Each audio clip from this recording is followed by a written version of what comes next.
মানে সঁচাকৈ আজি এই অনুষ্ঠানত উপস্থিত থাকি আমাৰ ভাল লাগিল যে আচলতে একেবাৰে আমাৰ গ্ৰাম্যাঞ্চলৰ এই যিখিনি শ্ৰমজীৱী কৃষক এইসকলৰ যিটো একত্ৰিত প্ৰচেষ্টাই আচলতে আজি এটা সুন্দৰ অনুষ্ঠান গঢ় দিছে। গতিকে আজি বহাগৰ এই পবিত্ৰ দিনত এই অঞ্চলৰ ৰাইজ সকলো সমবেত হৈছে, একত্ৰিত হৈছে। গতিকে আজিও আমি এই অঞ্চলৰ এই অনুষ্ঠানত আমাক আমন্ত্ৰণ জনোৱাৰ বাবে প্ৰথমতে উদ্যোক্তাসকলক মই আন্তৰিকতা ধন্যবাদ জনাইছোঁ। আমি লগে লগে এটা কথা অনুভৱ কৰিছোঁ যে আচলতে এই প্ৰকৃত বিহুৰ যি মাদকতা, প্ৰকৃত বহাগৰ যি সৌন্দৰ্যতা, এই মাদকতা আৰু সৌন্দৰ্যতা আজিও গ্ৰাম্যাঞ্চলেহে প্ৰতিফলিত কৰি আছে। এই কথাটো কিন্তু আমি আজি এই অনুষ্ঠানত উপস্থিত হৈ মৰ্মে মৰ্মে উপলব্ধি কৰিছোঁ।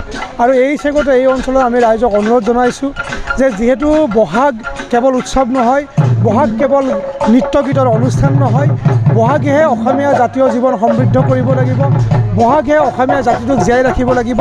কিন্তু তাৰ লগে লগে আমি সকলোকে অনুৰোধ জনাম, কেৱল অনুষ্ঠান পাতিলে কিন্তু জাতিটো জীয়াই নাথাকে।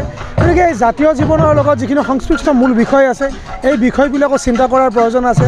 এনেকুৱা এটা দিন আহিছে যে যিটো জাতিয়ে আচলতে কয় গামোচাখনক লৈ স্বাভিমান বুলি কওঁ, অসমীয়া জাতিৰ বাপতি সাহোন। এই বহাগৰ যি মূল বিষয় হৈছে গামোচা, যে যিয়ে আমি জ্যেষ্ঠসকলে কনিষ্ঠসকলক আমি আদৰণি জনাওঁ।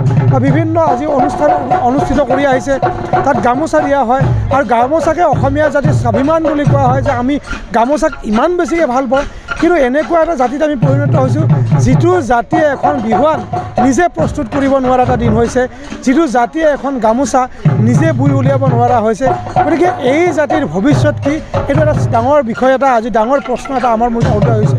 গতিকে তৎসত্ত্বেও আমি আশা ৰাখিছোঁ যে আমি উৎসৱ পাৰ্বণৰ লগে লগে জাতিটো জীয়াই ৰখাৰ কাৰণে আমি আমাৰ যিখিনি কৰ্ম সংস্কৃতি, এই কৰ্ম সংস্কৃতিও গঢ় দিব লাগিব। আৰু লগতে আমাৰ প্ৰকৃত যিটো কৃষ্টি, এই কৃষ্টি বা সংস্কৃতি আমি কিন্তু কৰ্ষণ কৰিব লাগিব। হয়, আমি ৰঙালী বিহু আমি উদযাপন কৰিছোঁ বহাগৰ 1 তাৰিখৰ পৰা। বহাগৰ 1 তাৰিখত আমাৰ নতুন চাউলীয়াবুৰী গঞা ৰাইজৰ পৰা আমি কিছু কাৰ্যসূচী ৰাখিছোঁ প্ৰথম বিহু বুলি। আৰু প্ৰথম বিহুৰ দিনাখনে আমি গাঁৱৰ ল'ৰা ছোৱালীখিনিক লৈ আমি প্ৰথমতে খেল ধেমালি আৰম্ভ কৰিছোঁ। পিছবেলালৈকে আমাৰ বৌদ্ধিক পৰীক্ষা কিছুমান হৈছে, বৌদ্ধিক খেল ধেমালি, যেনেকুৱা ধৰক আমাৰ কুইজ প্ৰতিযোগিতা ছাত্ৰ ছাত্ৰীৰ মাজত, আৰু স্মৃতি পৰীক্ষা, আকস্মিক বক্তৃতা, লগতে বিশেষ আকৰ্ষণীয় আমাল বৃদ্ধ বনিতা সকলোৰে বাবে আমি মুকলি ৰাখিছিলোঁ ভেকশ্যন প্ৰতিযোগিতা। সৌভাগ্যৰ কথা এই যে আমাৰ আই মাতৃ সমাজো আজি আমাৰ ভেকশ্যন প্ৰতিযোগিতাত অংশগ্ৰহণ কৰিছে। আৰু আই মাতৃ সমাজৰ পৰাই আমাৰ এইবাৰ প্ৰথম ভেকশ্যন প্ৰতিযোগিতা হৈছে, য'ত বয়সৰ মোটামুটি 50ৰ ঊৰ্ধৰ মহিলা এগৰাকী প্ৰথম পুৰস্কাৰ পাবলৈ সক্ষম হৈছে। আৰু তেনেকৈ আহি আজি আমি 5 বহাগ, এই 5 বহাগত আমি এটা বিশেষ কাৰ্যসূচী ৰাখিছোঁ।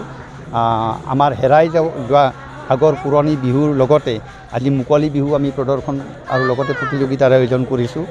আজিৰ কাৰ্যসূচী বৃক্ষৰোপণ হৈছে আৰু আমাৰ পতাকা উত্তোলন হৈছে। তাৰ পৰৱৰ্তী পিছত আমাৰ গাঁৱৰ ল'ৰা ছোৱালীবিলাকে এটা হুঁচৰি গাব, আৰু হুঁচৰি মৰাৰ পিছতে আমাৰ আজিৰ যিবিলাক আমন্ত্ৰিত বিহুৱা দল আছে তেওঁলোকক আদৰণি জনোৱাৰ বাবে আমি আমাৰ গাঁৱৰে এটা বিহুৱা দল গঠন কৰিছোঁ। আমাৰ যুৱক যুৱতীসকলক লৈ তেওঁলোকে আদৰণি কৰি আনি